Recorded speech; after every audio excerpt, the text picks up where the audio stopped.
Good morning, everyone. Good morning, Svetlana Tikhanovskaya, and good morning to all the viewers on this channel.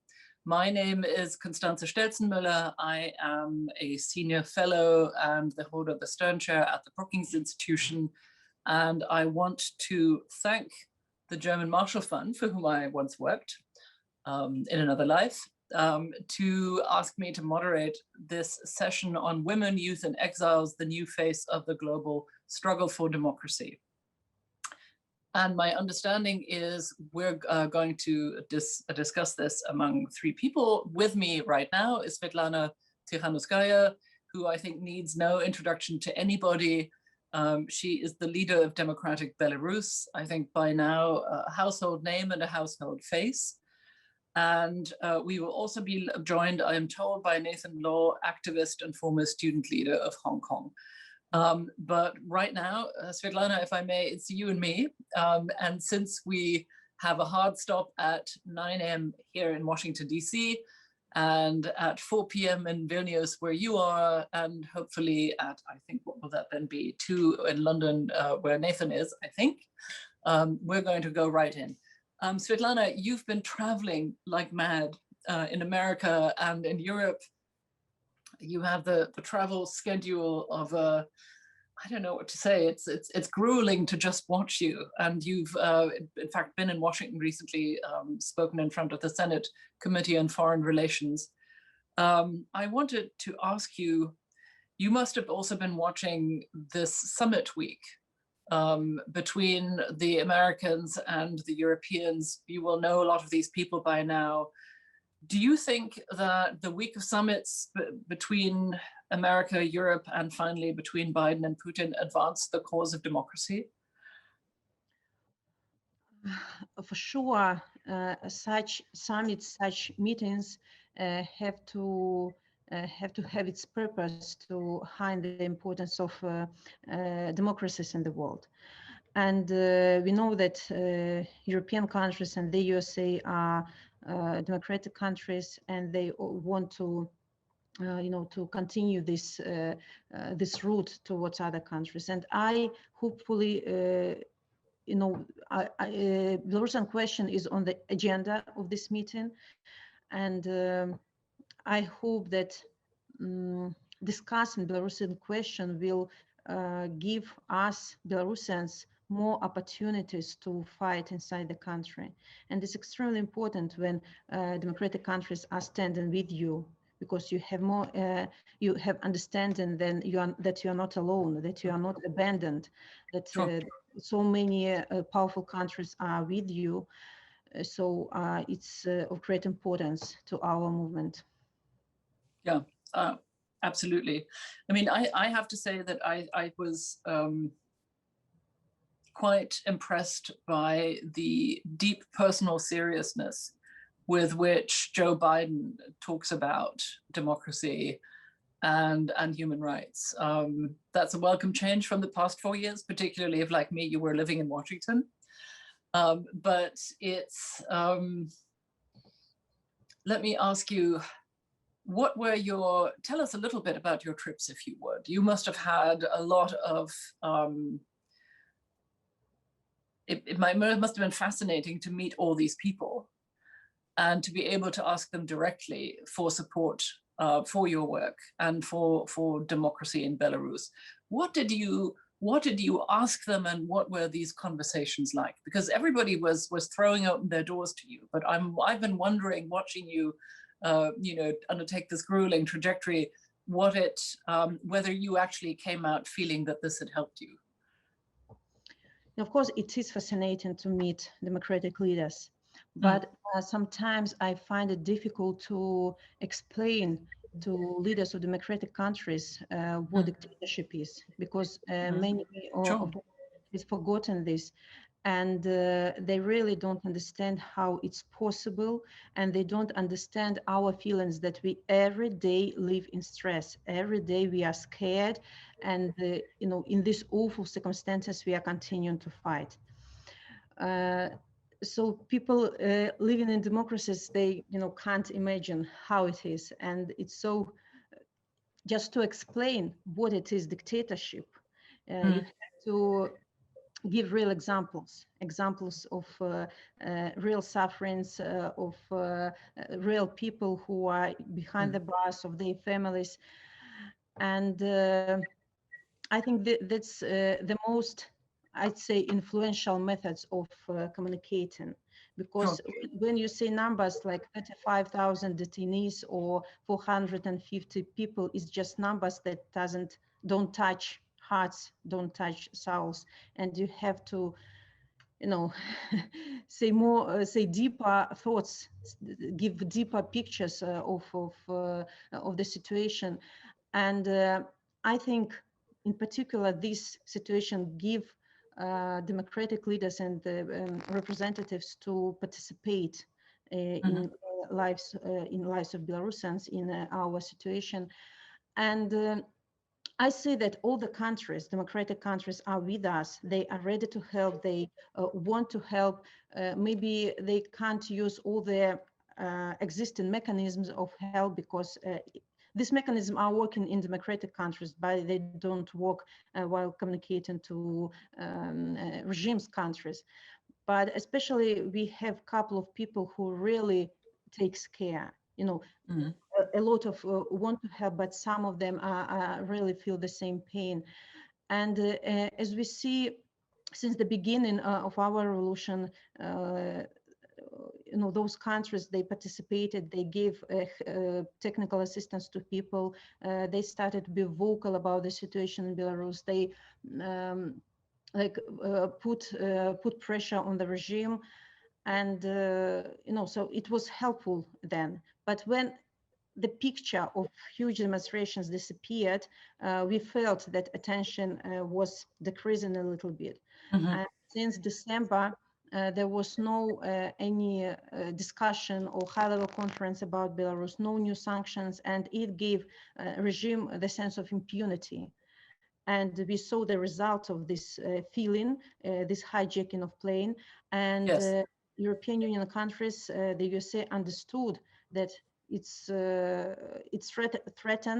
regime is a threat not only to people of Belarus, but also for safety of other countries.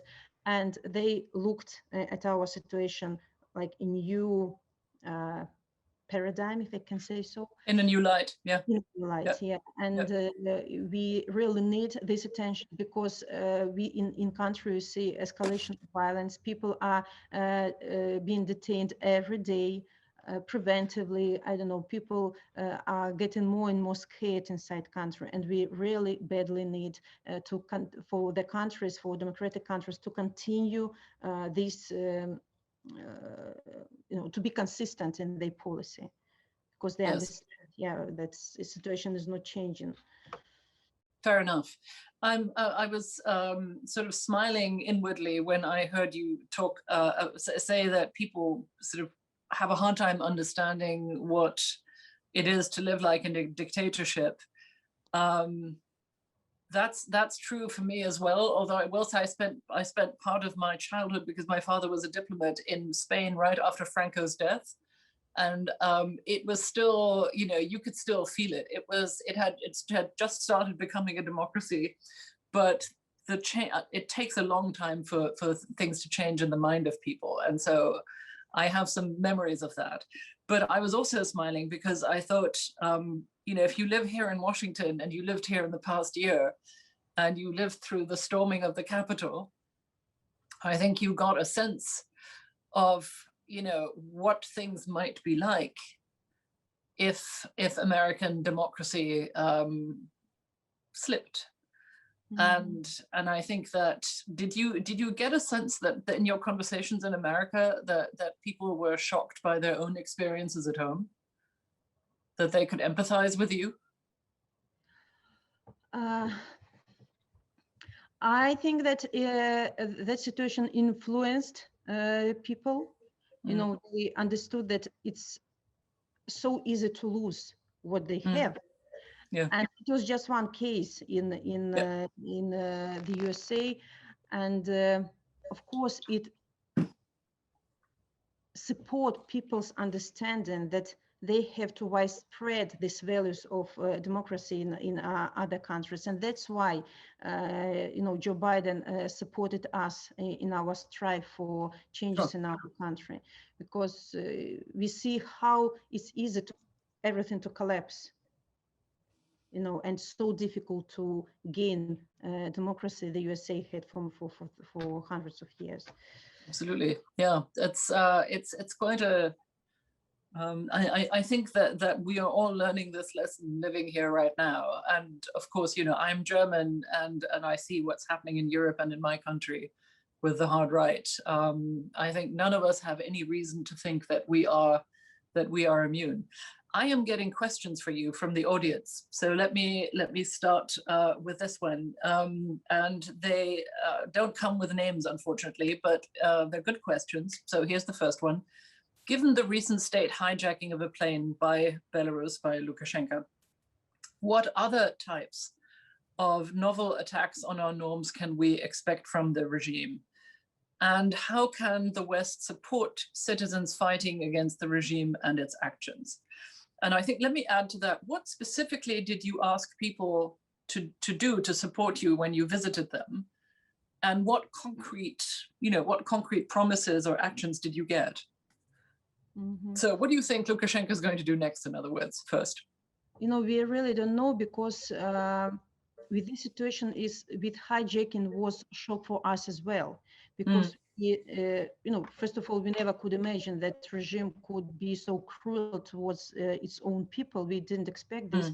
But this hijacking brought Belarus question on another level, because making this, with this hijacking regime crossed the border, crossed the red line, and it caused international conflict, international scandal, because regime Israel also scared. Regime didn't expect such awakening of nation. And it stopped to think strategically. I think that Lukashenko thinks emotionally. Just he kidnapped one person, he hijacked the whole plane to kidnap one person. It's not like, strategic line. And we really don't know what he will do to kidnap next activist or next democratic leader, and how many other people can suffer from this. But from the beginning, our strategy is based on 3 pillars. First one is pressure on the regime. People in Belarus are doing as much as they can. We have very small window of opportunities in Belarus because of huge level of repressions. People still want these changes. People understand that it's impossible to live in such conditions, anymore in Belarus, and they use every inch of these opportunities in Belarus. But of course, we understand that we need help. We badly need help from democratic countries, and concerning pressure, of course, the most powerful leverage on the regime is sanctions, because we had already a similar situation in the past, and only sanctions could help us to release political prisoners like 9 years ago. And but the level of repression this year is much higher, and pressure should be much higher. And so pressure, political isolation, this to give Lukashenko understanding that nobody is accepting him. He is non-shakeable, non-handshakable in the world, and it's impossible to be in the center of Europe, not communicating with other countries. The second pillar is, so we are asking for sanctions, we are asking for political isolation, and to be consistent in their policy. Second pillar is assistance to civil society. So many people had to flee the country. So many people are inside the country fighting and suffering, and so many people are behind the bars. So can you put numbers on this, Svetlana, if you don't mind? Can you tell us how many people are behind bars and how many people you think are in exile? Oh, how many in exile? I can't even imagine.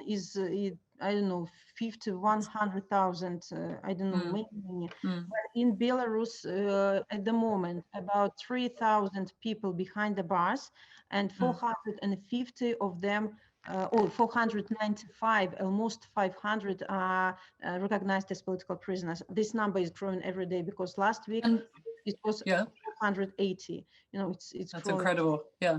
And let me ask you something about that. But I think it's important for our listeners to understand just how, you know, to give them a practical sense of what this is about.